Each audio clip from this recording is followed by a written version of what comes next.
ओम अयंतैद्म आत्मा जात वेदिस्तेने दस्वर्धस्य चेदवर्धय चास्मान पर्जयाः पशुर्भि ब्रह्म वर्चसे नान्नादेन समेदे स्वाहा इदम अग्ने जात वेदिसेदन्नमः। ओम अयंतैद्म आत्मा जात वेदिस्तेने दस्वर्धस्य चेदवर्धय चास्मान पर्जयाः पशुर्भि ब्रह्म वर्चसे नान्नादेन समेदे स्वाहा इदम अग्ने जात वेदिसेदन्नमः।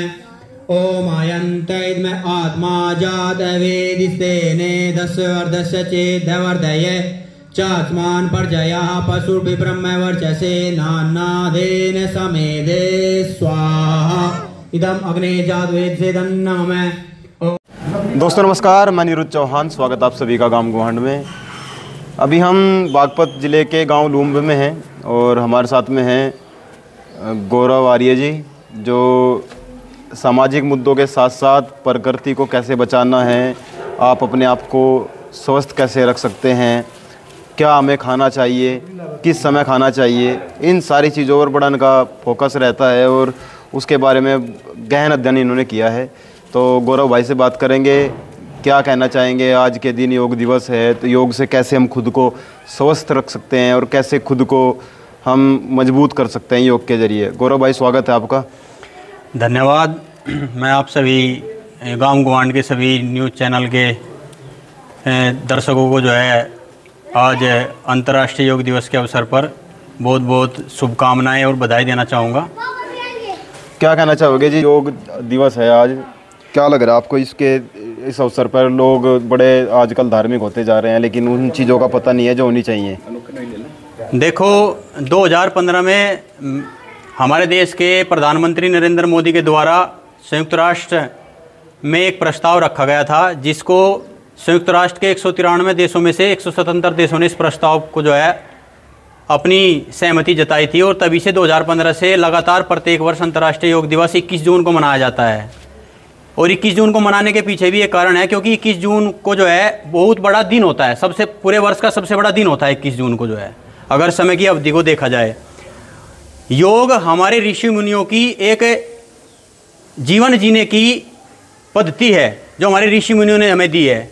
योग एक जीवन जीने का विज्ञान है, जीवन जीने की एक कला है, जिसके द्वारा हम अपने जीवन को स्वस्थ रख सकते हैं और अपने जीवन में शांति के साथ में अपने जीवन को जी सकते हैं। आज मनुष्य जाति के सामने, इस पृथ्वी ग्रह पर मनुष्य जाति के सामने सबसे बड़ा संकट जो है वो स्वास्थ्य का है। आज अगर आप देखोगे चारों तरफ, देखो अभी जो गर्मी का मौसम चल रहा है, बहुत ज़्यादा गर्मी हो रही है और पूरे भारत में ही नहीं बल्कि पूरे पृथ्वी ग्रह पर आज जो है गर्मी से जो है लोग परेशान हो रहे हैं। इसका कारण कहीं ना कहीं जलवायु परिवर्तन है। और ये जलवायु परिवर्तन का जो संकट पैदा हुआ है, कहीं ना कहीं हम इस पृथ्वी पर राजनीतिक लोगों के द्वारा लिए गए गलत निर्णयों का परिणाम है। क्योंकि आज देखो चारों तरफ बड़े बड़े जंगलों को नष्ट कर दिया गया है, नदियों को दूषित कर दिया गया है, पहाड़ों को तोड़कर पूरी पृथ्वी पर धीरे धीरे सड़कों का जाल बिछता जा रहा है, रोडों का जाल बिछता जा रहा है, पहाड़ों को तोड़ दिया गया, तो बहुत सी जीव जंतुओं की बहुत सी प्रजातियां विलुप्त हो गई है। तो अगर हमने समय रहते इस जलवायु परिवर्तन पर ध्यान नहीं दिया तो आने वाला समय बहुत भयावह होगा। इसीलिए मैं ये कहना चाहता हूं कि अपने देश के राजनीतिक लोगों तक ये संदेश पहुंचाना चाहता हूं कि उन्हें इस दिशा में जरूर कुछ ना कुछ सकारात्मक कदम उठाने पड़ेंगे। क्योंकि आज एक बड़े स्तर पर पर्यावरण को लेकर बड़े बड़े पर्यावरणविद जो है इस पर विचार मंथन कर रहे हैं। अगर हमें इस पे कुछ काम करना है तो बहुत से ज़्यादा पेड़ों को हमें लगाना चाहिए, ताकि अगर इस गर्मी से अगर हमें बच सकते हैं तो पेड़ों का ही एक माध्यम है जिसके माध्यम से हम अपने पर्यावरण की सुरक्षा कर सकते हैं। पेड़ ज़्यादा से ज़्यादा होंगे तो बारिश होगी, समय पर बारिश होगी और जो है और भी बहुत सारे लाभ है। अच्छा, जैसा आज योग दिवस है, तो क्या हमारे देश के जो युवा हैं इसके बारे में जानते हैं, योग के क्या फ़ायदे हैं? बिल्कुल, योग का देखो, जो योग हम करते हैं वो हठ योग आता है, उसको हठ योग कहा गया है। महर्षि पतंजलि ने अष्टांग योग के विषय में बताया, जिसमें यम, नियम, आसन, प्राणायाम, प्रत्याहार, धारणा, ध्यान और समाधि, ये 8 अंग होते हैं। और इन 8 अंगों में आसन और प्राणायाम एक एक अंग है। आसन से हमारा शरीर दृढ़ बनता है और प्राणायाम का हमारे शरीर पर सांसों के माध्यम से, सांसों पर नियंत्रण करने से, क्योंकि सांस के माध्यम से हम ऑक्सीजन अपने शरीर में ले जाते हैं। हमारे शरीर में जब ऑक्सीजन की कमी हो जाती है, क्योंकि कोशिकाओं का भोजन है ऑक्सीजन, जब ऑक्सीजन की कमी हो जाती है तो शरीर की कोशिकाओं का डीजनरेशन बढ़ जाता है, शरीर की कोशिकाओं का मरना बढ़ जाता है। कोशिकाओं का डीजनरेशन ही बुढ़ापा है, कोशिकाओं का डीजनरेशन ही मृत्यु है। कोशिकाओं के डीजनरेशन से ही जिस जिस अंग में ऑक्सीजन की कमी हो जाती है वो अंग शरीर का कमजोर पड़ने लगता है। तो प्राणायाम का हमारे शरीर पर जबरदस्त प्रभाव पड़ता है और इसमें बहुत सारे क्लिनिकल ट्रायल हुए हैं, क्योंकि अब योग को पूरी दुनिया ने मान्यता दे दी है और इस पर लगातार अनुसंधान चल रहे हैं कि प्राणायाम के माध्यम से कैसे हम असाध्य बीमारियों को ठीक कर सकते हैं आज के समय में। अच्छा, पहले जो बुजुर्ग थे वो मतलब इतना योग या की तरफ ध्यान नहीं था, फिर भी वो स्वस्थ थे, क्या कारण था? इसका कारण ये था क्योंकि पहले क्या था, अब खेतों में हम बड़ी मात्रा में जो है पेस्टिसाइड्स और कीटनाशकों का प्रयोग कर रहे हैं, जिसके द्वारा लगातार जहर खेतों में पड़ रहा है और वो जहर जो भी खेत में जो भी भूमि में हम डालेंगे वो जो है हमारे पेट में आएगा। पशु भी उसी चारे को खाते हैं, पशु से जो दूध बनता है उस दूध में भी वो जो है उसका असर आएगा। और उसके पीछे एक दूसरा कारण ये था, जो हमारे पूर्वज जो है लंबे समय तक स्वस्थ रहते थे, वो एक स्वस्थ दिनचर्या का पालन करते थे। उनका भोजन बेहद जो है पौष्टिक था और इस जहर से मुक्त था और उनकी दिनचर्या में शारीरिक व्यायाम था। आज मनुष्य जाति के सामने पौष्टिक भोजन तो बहुत मिल रहा है, लेकिन इसी के साथ में हमने जो है शारीरिक परिश्रम करना बंद कर दिया है।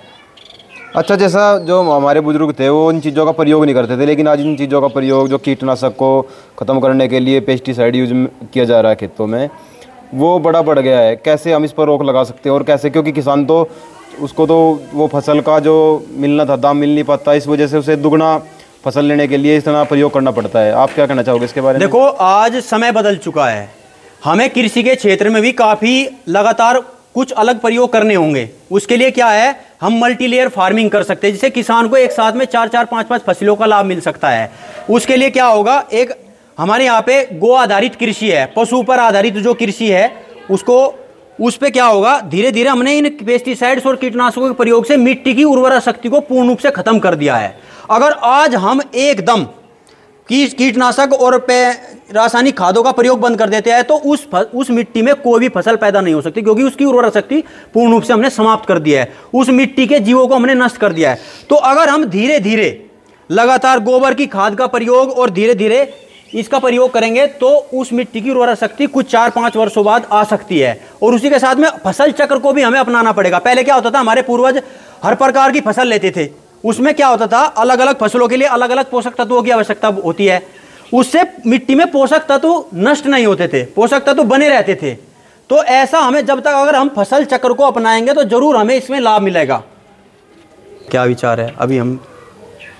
अच्छा, जैसा आजकल आप देख रहे होंगे सोशल मीडिया पर जिस तरीके से जो जहर परोसा जा रहा है हर तरीके का, चाहे वो धार्मिक हो, शारीरिक हो, आप इसके बारे में क्या कहना चाहेंगे? युवा किस तरफ जा रहा है भारत का, और खासकर जो महिलाएं हैं आप देख रहे होंगे वो जिम जा रही हैं और दिखाना कुछ और चाह रही है। युवा है वो जिम जा रहा है, वो किसी और कारण से जा रहा है। क्या इस तरीके से हमारा देश विश्वगुरु बन पाएगा? नहीं, इस विषय में जो है युवाओं को थोड़ा सही मार्गदर्शन की आवश्यकता है। आज जैसे देखो, सोशल मीडिया का अपना एक महत्व है। आज सोशल मीडिया के माध्यम से आज सारा पूरा वर्ल्ड जुड़ा हुआ है और सोशल मीडिया सूचना के प्रचार प्रसार में एक बहुत बड़ा भूमिका निभा रही है आज के समय में। लेकिन सोशल मीडिया पे बहुत सारी जानकारियाँ गलत भी चलती है, जिसके कारण हमारे युवा उनसे प्रभावित होकर गलत दिशा में जा रहे हैं। इसके बारे में मैं ये कहना चाहूँगा, अभी आज योग दिवस के अवसर पर हम सब यहाँ लूम गाँव के युवा इकट्ठा हुए थे। सुबह जो है हमने 1 घंटा योग का कार्यक्रम किया और उसी के साथ में हमने आज एक प्रतिज्ञा ली है कि 23 दिसंबर में चौधरी चरण सिंह, जो किसानों के बहुत बड़े नेता हुए हैं, जिन्होंने अपना पूरा जीवन किसानों की समस्याओं का समाधान करने में ही गुजारा है, उनके जन्म दिवस पर प्रत्येक वर्ष हम बड़े ही धूमधाम से जो है 23 दिसंबर को यहाँ पे मनाया करेंगे। और उस पे युवाओं के लिए हमने एक कार्यक्रम रखने का प्रस्ताव रखा है। खेल प्रतियोगिता का आयोजन किया जाएगा बड़े स्तर पे युवाओं के लिए, ताकि युवाओं को अपने शारीरिक स्वास्थ्य के प्रति जागरूकता बढ़े। और उसमें हम बड़े कुछ आकर्षक इनाम भी हमने रखे हैं, ताकि उनको शारीरिक मेहनत करने में जो है प्रोत्साहित होते रहे और प्रेरित होते रहे जो है।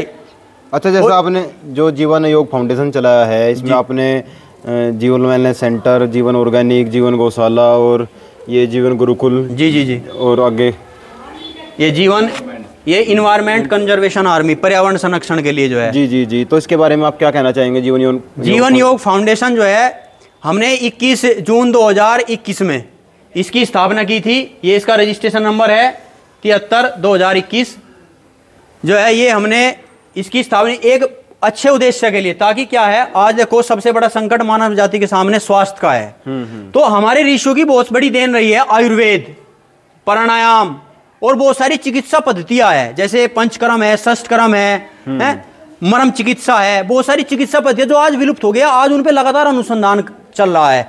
उनका भी मनुष्य जाति में के स्वास्थ्य में बहुत बड़ा योगदान हो सकता है। और लगातार उन्हीं चिकित्सा पद्धतियों को लेकर हमने जीवन वेलनेस सेंटर की स्थापना हम करने जा रहे हैं। इसमें क्या होगा, सभी प्रकार की थेरेपीज का प्रयोग किया जाएगा, ताकि किस थेरेपी का प्रयोग किस, क्योंकि प्रत्येक व्यक्ति की जो शरीर की प्रकृति होती है वो अलग अलग होती है, किस व्यक्ति को किस थेरेपी से आराम मिल जाए कुछ कहा नहीं जा सकता। इसलिए हम ये इंटीग्रेटेड सेंटर बनाएंगे। दूसरा है जीवन ऑर्गेनिक फार्मिंग और रिसर्च सेंटर। हम खुद अपने खेत पे जो है, पहले हम क्या करेंगे, छोटे स्तर पे जो है, जैसे 1 बीघे पे 2 बीघे पे हम जो है गोबर की खाद से हम ये ऑर्गेनिक फार्मिंग का काम शुरू करने जा रहे हैं। ताकि सबसे पहले तो हम खुद अपने परिवार के लिए, जो हमारे परिवार के लोग, ताकि जो है बिना कीटनाशक की सब्जियां, उसमें उगाई हुई सब्जियां का प्रयोग करें, ताकि उन्हें लाभ मिले और उससे दूसरे लोग प्रेरित हो। उसके लिए हमने जीवन ऑर्गेनिक फार्मिंग और रिसर्च सेंटर बनाया। तीसरा है जीवन गौशाला, क्योंकि देखो गाय का हमारे हिंदू समाज में बहुत बड़ा महत्व रहा है। गाय को माता कहा गया है, क्योंकि गाय का घी, गाय का दूध, गाय का मूत्र भी बहुत सारी औषधियों में आज प्रयोग होता है। गाय का दूध और घी तो अमृत के समान है, बहुत सारी बीमारियों का जो है उनसे निवारण हो जाता है। और गाय के गो आधारित ही ये सारी कृषि है, सारा प्रोजेक्ट जो है गो आधारित ही है। इसीलिए हम इस पे जो है आगे काम करने जा रहे हैं। तीसरा है जीवन गौशाला, जीवन गुरुकुलम एक ऐसा, छोटे छोटे हम क्या कर रहे हैं, हम अलग अलग स्कूलों में जाके चरित्र निर्माण के माध्यम से छोटे छोटे बच्चों को जो है कि जीवन क्या है, मनुष्य क्या है, हमारे जीवन का उद्देश्य क्या है, तो जिन पे मतलब बच्चों के मस्तिष्क में, अगर जब बच्चा छोटा है तभी उसके मस्तिष्क में सारी बातें अगर स्पष्ट हो जाए तो बच्चा कभी भी भटक नहीं सकता, गलत मार्ग पे नहीं चल सकता। इसलिए हम जीवन गुरुकुलम के माध्यम से बच्चों को चरित्र निर्माण, शिक्षा, ऐसे कार्यक्रम चलाते हैं। और यह जीवन इन्वायरमेंट कंजर्वेशन आर्मी, हम सब युवाओं ने जैसे आज प्रण लिया है, अंतर्राष्ट्रीय योग दिवस के अवसर पर लूम गांव के युवाओं ने प्रण लिया है कि हम अब जुलाई स्टार्ट होगी जैसे ही और बारिश शुरू होने वाली है, तो हम जो है बड़े स्तर पे पौधारोपण का कार्यक्रम करेंगे। क्योंकि अगर हमने पर्यावरण के विषय में नहीं सोचा तो कुछ भी चीज काम नहीं आएगी। जब तक जीवन है और जीवन को सुरक्षित रखने के लिए पर्यावरण, पेड़ पौधे, प्रकृति, इन्हीं के कारण हमारा जीवन है। तो ये सारा जो पूरा प्रोजेक्ट है ये जीवन योग फाउंडेशन के तत्वाधान में ही हम आगे जो है संचालित करेंगे। और इसके लिए हमने आज अंतर्राष्ट्रीय दिवस पर सभी ने मिलकर प्रण लिया है। ये हमारे साथ थे गौरव आर्य जी, जो बड़े अच्छे शब्दों में इन्होंने हर चीज़ को समझाया है। जीवन योग फाउंडेशन के माध्यम से इन सभी चीज़ों को आप तक भेजने की कोशिश की जाएगी और लगातार हम गांव गुवांढ पर ये अपडेट आपको देते रहेंगे, कैसे आप खुद को स्वस्थ रख सकते हैं, कैसे आप खुद को निरोगी रख सकते हैं, ताकि ये जो जीवन हमें मिला है हम इसका सदुपयोग कर सकें। और जो खान पीन बदलता जा रहा है उसको हम कैसे ठीक रख सकते हैं, इस पर लगातार हर महीने हम कोशिश किया करेंगे, एक वीडियो दिया करें आपको, ताकि आपको अच्छी से अच्छी इन्फॉर्मेशन हमारे द्वारा दी जा सके। आप जुड़े रहें गांव गुवांढ के साथ। जय हिंद, जय भारत।